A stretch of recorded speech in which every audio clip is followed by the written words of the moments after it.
Dear students, তো আজকে তোমাদের জন্য নিয়ে আসলাম তোমরা যারা এসএসসি পরীক্ষা দিবে 26, অর্থাৎ তোমাদের এসএসসি জন্য ভেরি ভেরি একটা ইম্পর্টেন্ট, যেটা write a dialogue between you and your friend about the merit and demerit of Facebook, mobile phone এবং ইন্টারনেট। পরীক্ষার সময় ফেসবুকটা বেশি আসে, মোবাইল ফোনটা বেশি আসে, বাট ইন্টারনেটও আসতে পারে। যেটাই আসুক না কেন, আজকে আমি যে ফরম্যাটটা দিয়ে দিব এবং যেভাবে লিখে দিব সহজ ভাষায় ইনশাআল্লাহ পেরে যাবো।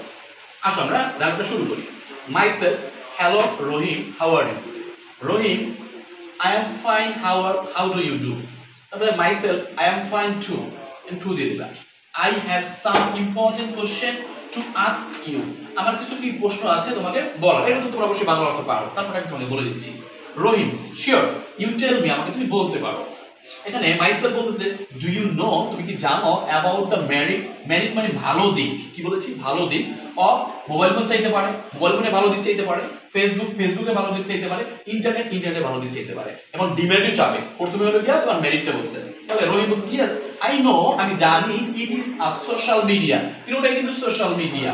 দেখো, উই ক্যান নো, আমরা জানতে পারি, ভেরিয়াস নিউজ, অনেক ধরনের নিউজ, থর কি থ্রো ফেসবুক থেকে এটা দিতে পারো, ফেসবুকে থেকে কি দিতে পারো, ইন্টারনেট থেকে, মোবাইল ফোন থেকে দিতে পারো। তো তোমাকে জাস্ট এই লাইনটা ভালোভাবে কি করতে হবে, মুখস্থ করতে হবে। এটা কিন্তু ইজি একটা লাইন। মাইসেলফ বলতেছি, ইয়েস ইউ আর রাইট, তুমি সে বলছো, অবশ্যই তুমি ভালো বলেছো।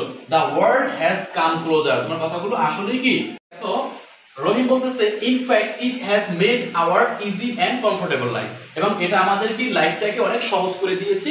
কোনটা, ফেসবুক, মোবাইল ফোন অথবা ইন্টারনেট। এরপরে আসো myself, but it has some demerit too, অর্থাৎ এটার কিছু কি খারাপ দিকও রয়েছে। সেগুলো কি? রহিম জিজ্ঞাসা করতেছে, হোয়াট ডিমেরিট, আর ডিমেরিট গুলো কি কি?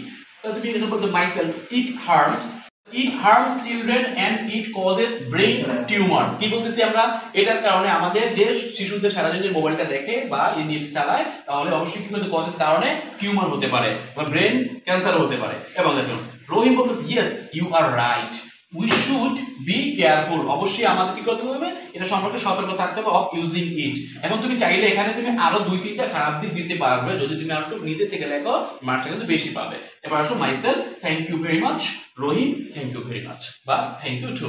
তো এভাবে তুমি যদি লেখো, মোটামুটি তুমি 10 থেকে কিন্তু 8-9 পেয়ে যাবে। আর যদি তুমি নিজে থেকে কিন্তু 2টা লাইন, এখান থেকে 2টা লাইন, মেরিটে 2টা লাইন এবং ডিমেরিটে 2টা লাইন লিখে দাও, ইনশাআল্লাহ ভালো নাম্বার পেয়ে যাবে। সো দেখা হবে নেক্সট